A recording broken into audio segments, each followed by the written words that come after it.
Tatawagin pa lang po yung driver.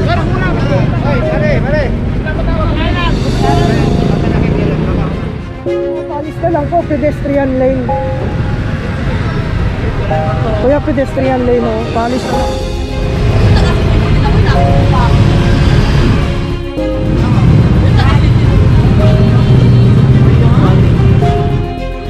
Para tayo ginagawa. Nakakatulog po ng taga City Hall pero number 1 violator.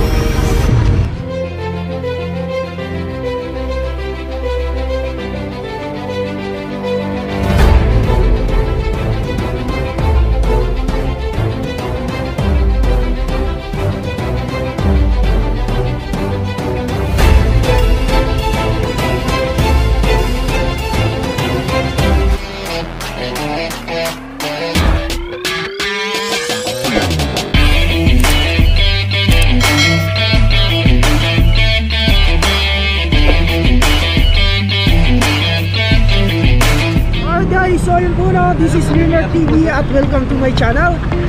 So shoutout po sa inyo lahat at good morning, God bless. Ngayong araw ng Martes, November 24, 2020. So ngayon nandito po kami, ayan na, papunta na po kami sa operation. Ayan, samahan niyo po kami sa panibagong update ng balitang kalsada natin. NTTV Clamping Operation Update. So shoutout po sa MYOD, ayan, thank you so much po sa sponsor natin ng ating jersey, itong long sleeve at ang ating mask. Maraming salamat Sir Owen Bouvier.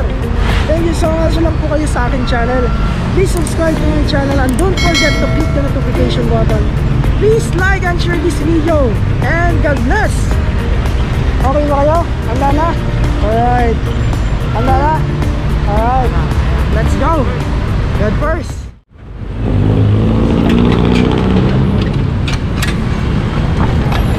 Okay, Moriones, corner po ng 1 Luna Street, mga kababayan ko. Ganap na oras ng alas 8:12. Okay, ayan, may dalawang sasakyan po na nakaparada sa bangketa dito sa tapat ng Cerdos Patachon. Ayan. Okay, design po, sidewalk na sidewalk yung kanilang pinaradahan. Alright, so ayan po, gas-gas. Gas-gas. Alright. Kung palibot mo nung magsaya gas-gas. Okay. Unattended po yung mga sasakyan. Sir, pwede nang bayaran sa inyo ito ngayon? Baka pwede po sir bayaran sa inyo.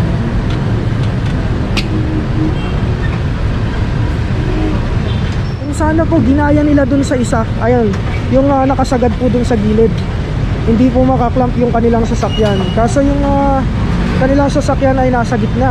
Ayan o. Okay. Kung kanina po ay nilalagay doon, siguro lowered po. Hindi po kasya yung clamp, kaya dito po sa likod nilagay. And also, ayan. Alright. So, ayan po yung itsura ng dalawang sasakyan. Kita nyo naman po yung space.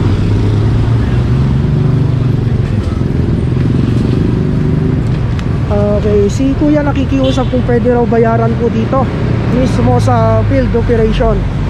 Kaso ang problema, hindi po pwede.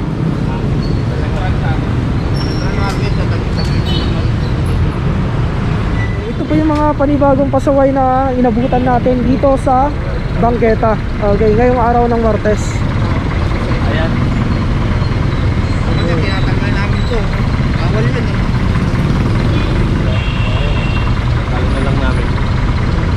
Yes, totoo. Napanood ko kina Jim Sukat at saka sa BPS, inaalis po talaga yung mga ganitong harang. Kasi wala po silang karapatan na lagyan ng harang yung mga ganito, yung ating bangketa. Okay, kasado na yung notice na kay kuya na. Let's go! Okay na lang to palagi oh. Laging nakasagad dun sa gilid dito sa Moriones, kaya hindi sila nakaklamp. Kabilang yung sasakyan na yun oh. Alright, Moriones.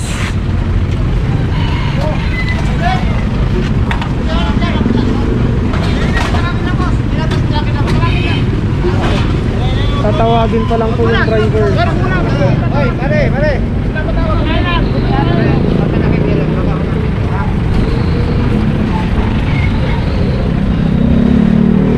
tatawagin pa lang po yung may-ari. So ibig sabihin yung pinarada na po nila ito kanina pa. Okay, unattended po yung sasakyan, illegally parked sa kalsada. Ito, nandito si kuya. Alright. Kuya, paalis na lang po, pedestrian lane. Kuya, pedestrian lane, oh. Paalis na lang po. Salamat po.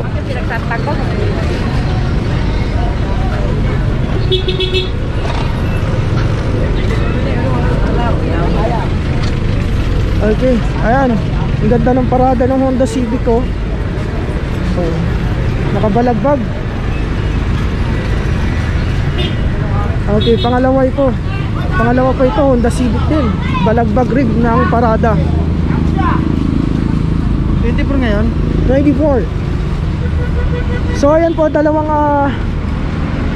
Honda Civic, ano, kulay itim. Parehas pa ng model at brand. Dito mismo sa corner ng Masinop Street sa Moriones. Okay. So pag ganito yung pagkakaparada, mahihirapan yung mga tao, mahihirapan din yung mga sasakyan. So dapat kanina dun sa gilid na lang nila pinarada.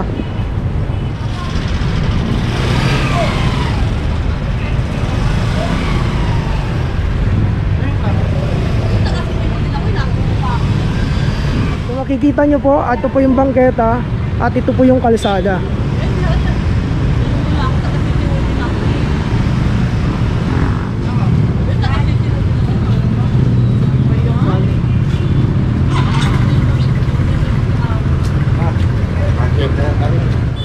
Taga City Hall daw, sir. Taga City Hall, para tayo ginagawa tangan. Yes. Taga City Hall daw, sir. Kaya dapat alam niya yung batas. Hindi dapat tupad ng MTPB. Nakakapunot po ng taga City Hall, pero number 1 violator. Okay, kabilang po itong jeep, no?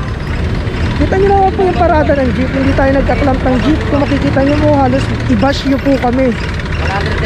Dahil hindi po kami nagkaklamp ng jeep. Lagi nga exempted.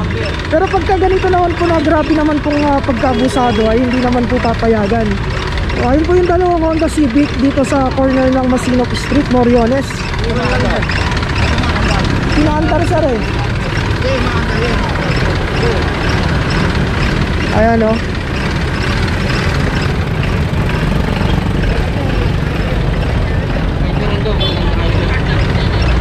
Paano yan, sir? Umaandar kanina na naklam? Kanina pa daw nandyan yun. Ah, okay. Bago kami dumating ni Dion. Iniwan nila, sinabi ko huwag iiwan ka, nasa gitna pa. Uy, iniwan eh. Kanina pa ito, sir? Kanina pa? Ha? Kanina pa ito? Wala ko mga 10 minutes. Minutos. Nasa Kaya pagkakain namin, nandiyan pa rin. Pagkakain sa loob na, yun lang. So iniiwan po nila dito, nasa gitna pa. Grabe. Meanwhile, Huwag kang tumakbo.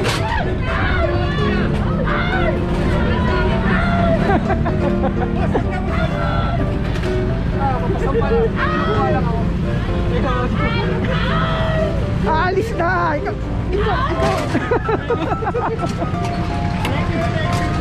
Ito.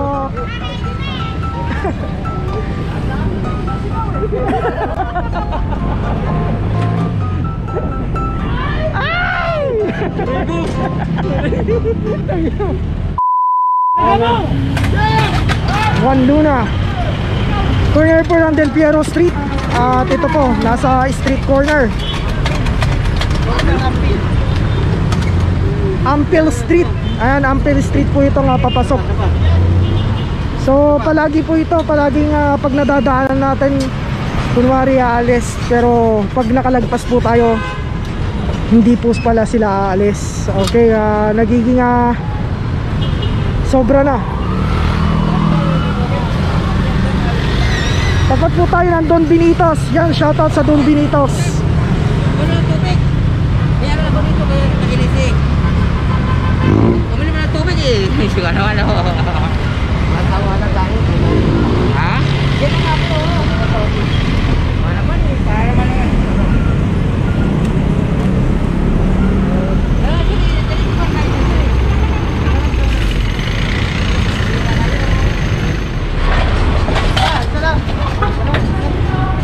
pre. Dandan. Yun ang masaklap oh. Pedestrian lane. Pare, kabila pare. Isang Kia Sorento.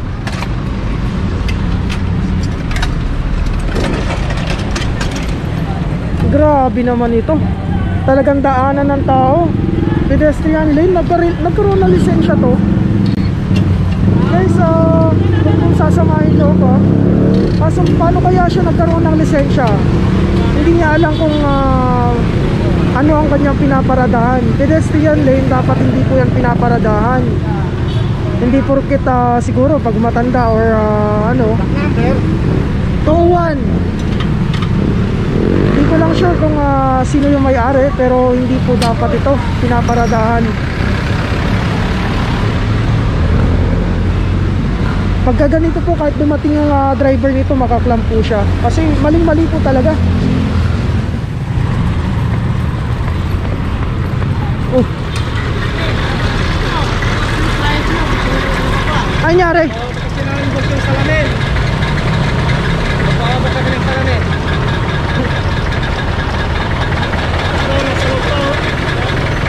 Kaya, pagkakon ko na namin. Ano yun, sir? Ba't nasa driver seat? May tao yung driver seat? Sasakay lang, tumakay lang. Sumakay lang, tapos pinaandar. Okay. Tinanong ko po kasi Tumakay! hindi ko po nadatnan na ano eh, yung eksaktong nangyari. Nasaan siya? Nasaan siya? Sasakay namin sa salamin. Okay, sige. For consideration kasi mababatos sila ng ano, ng salamin. It was at this moment that he knew he fucked up. Ina mo! Inay mo! Dalawang beses na yan! Ako! Ina mo!